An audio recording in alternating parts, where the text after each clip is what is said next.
Back in January of 2019, Rode released the PodMic, a month after they released the Rodecaster Pro. And since then, it has been a workhorse for podcasting, for live streaming, and other speech applications. My name's Hassan, and in this video, I'll be doing a review/impressions for this mic. Let's get into it. Now, a quick disclaimer, this video is not sponsored. I've paid for the mic and everything else with my own money. And secondly, I'm not an audio engineer. I'm not an audio expert by any means. I'm just a beginner in the world of audio. And this video just contains my thoughts and my experience in using this microphone. Now let's start with features. This is a broadcast quality dynamic microphone. Now what is a dynamic microphone? Well, I'm gonna make a separate video about what a dynamic microphone is versus what a condenser microphone is. But as a summary, dynamic microphones have an electromagnetic field inside, and they have a coil and a diaphragm. Now, when they vibrate, and in this case, the vibration happens because there's a sound source, and I'm the sound source right now, that vibration will cause sound signals to be generated within the electromagnetic field, and that sound source is then captured by an audio interface like the Focusrite 2i2, or if you have like an audio recorder like the Zoom H 6, or in this case, I'm capturing this sound inside the Rodecaster Pro 2, which is an all-in-one podcasting studio. Unlike condenser microphones, they are not powered through phantom power.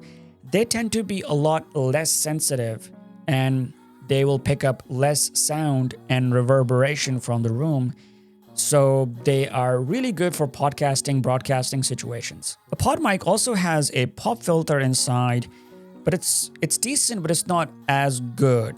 More on that later. It also has a shock mount built in, and the idea for a shock mount is when you knock on the microphone, it kind of like absorbs as much vibrations as possible before the vibrations get to the actual capsule. And it has this nice YOKE design, which I kind of like. It kind of reminds me of the Shure SM7B, which has this nice YOKE design where it's easier for you to position. So if I can just use this mic as an example, I can position it however I like. I can move it around, which kind of allows me to position it easily. Even if it's on a boom arm, I can just move it anywhere I like.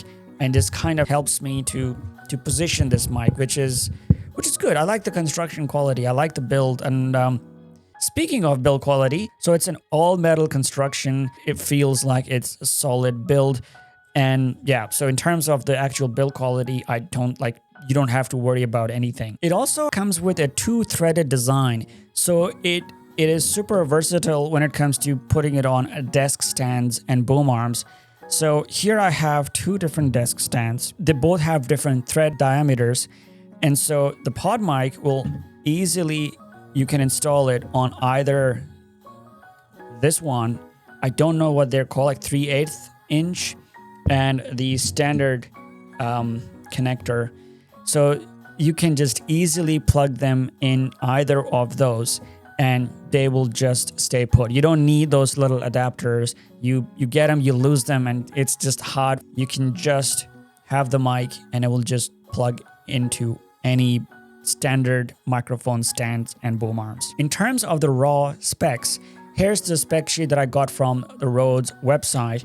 Here's the front and the side view dimensions, and here's the frequency response chart. It has a cardioid pickup pattern, which means that it will pick up the sound from the front, but not from the sides or the back. Let's give it an example. So this is from just speaking directly into the mic, and I will put it like 90-degree angle. So I'm talking to the side of it. Not sure how much you can hear. And if I go all the way to the back, so I'm just talking behind it. Now, because there's a desk in front of me, you might not it might be capturing a lot of that. But if I do it like this, it might like the echo has been reduced, and you should be able to hear less of me. And I'm gonna go back to the 90-degree angle, and I will go in just talk directly at it. So I mentioned that they have a built-in pop filter, but they're not that good, or it's decent, but you still need one, like a pop filter or some sort of a windscreen for better audio. So, or for better plosive rejection. And let's just do a little plosive rejection test. And I'll take one of this. So this is from Rode.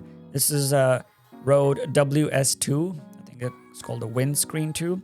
You don't need this. You can just use any pop filter that you have. And I'll put this on here. So I'm talking to the microphone with the windscreen on. Peter Piper picked a peck of pickled pepper. Pa pa pa pa. And if I switch to this microphone, Peter Piper picked a peck of pickled pepper. Pa pa pa. Pa pa pa. Peter Piper. Peter Piper. So, I mean, even though there is a pop filter inside, it's still not as good in terms of plosive rejection. However, that being said, it depends on how you use it. You could have like some different mic techniques. So instead of speaking directly at it like this, you can just speak, put it to the side, and you can say, Peter Piper picked a peck of pickled pepper. So it might be a little bit better. Or you can just put it underneath and so you can talk like this or just around you. You don't really need a pop filter if you have good mic etiquettes. I would say that if you're making an audio only content, if you're making a podcast that does not involve having a camera and making a video with it, then I will totally use a pop filter because you're not making a video, so it doesn't matter what it looks like. I don't know about you, but I kind of like how this microphone looks. And if I'm making a video, then I'm going to try to not have the pop filter on. Let's go through some of the pros. At the time of recording, this is around $99 US on Amazon and I think B&H Photos. For Australia, it is at around $136 or $150. The prices usually vary, and so that's the number one thing. The price, that's the biggest advantage of this microphone. The second is the size. I mean, it's super small as compared to like any other microphone, including the Rode's, like the bigger sibling, the Procaster. It's a much bigger microphone, so it's easy for you to carry in your bag, in your case. You can lug it around, and so that is a pro. I think that's good. The third is the build quality. This is built like a tank, as people say. It's all metal body construction. I don't see any plastic being used outside. It's all metal body, so the build quality is super stellar. It has a decent plosive rejection. I mean, as compared to the Procaster, I'll make a separate video about it, but the plosive rejection on the Procaster is almost next to nothing. It's almost unusable without a pop filter or a windscreen.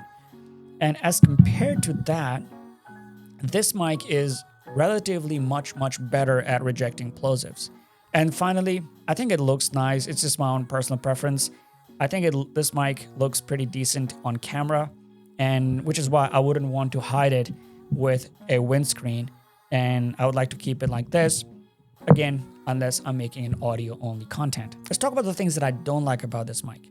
The first is the audio quality, and more importantly, the lower frequency or the lack thereof. I always have to EQ this mic, otherwise it just doesn't sound good with my nasally voice. It's not a huge problem because you can always EQ the sound. However, your mileage may vary. The second thing I don't like about it is weight. Because it has such a good construction, such good build quality, of course, the byproduct of that or the side effect of that, it weighs more. Even though this is a smaller looking microphone, it's a smaller microphone than that, this weighs heavier than this. So I don't know if that's a real, like, I don't care, to be honest, as much as just, I was trying to find things that I don't like about it. And one thing that I realized was like, oh yeah, it weighs a little more than I would like. But usually it's always on a mic stand or on a boom arm. I have absolutely no problem adjusting with setting up the positioning the mic on this Rode PSA-1. So it should be okay. And the last thing, I was just digging into the things that I don't like about it, the warranty. So Rode usually, for most of their microphones, at least the ones that I have and I've seen so far, they have a 10-year warranty. So I have the Rode Procaster, I have the Rode VideoMic NTG, and I have the Rode NTG3. And for all of these three microphones, they have a 10-year warranty. With the PodMic, they have a 2-year warranty. So I'm not sure why it has such a short warranty period. Because the build quality is so good, I think that this would last you for decades. Like, I don't think that this will break anytime soon, if you take care of it, of course. So far in this video, I have kept the audio processing on for this microphone. So I'm just gonna turn the processing off to show you how it sounds like out of the box. So this is how it sounds like with no audio processing, no post-processing, and no processing on the Rodecaster Pro. So this is the kind of sound that you can expect coming out of this mic out of the box. So this microphone is good for anyone who wants to do live streaming, making YouTube videos, making podcasts, or most of the other audio related content. Thank you for watching this video. If you have any questions regarding this microphone, just let me know in the comments below. And if you want me to cover any other topic, you can also leave those in the comments. And click here to watch the unboxing video that I made as my first video on this channel more than a year ago. You can just click right here or around here somewhere. Catch you later.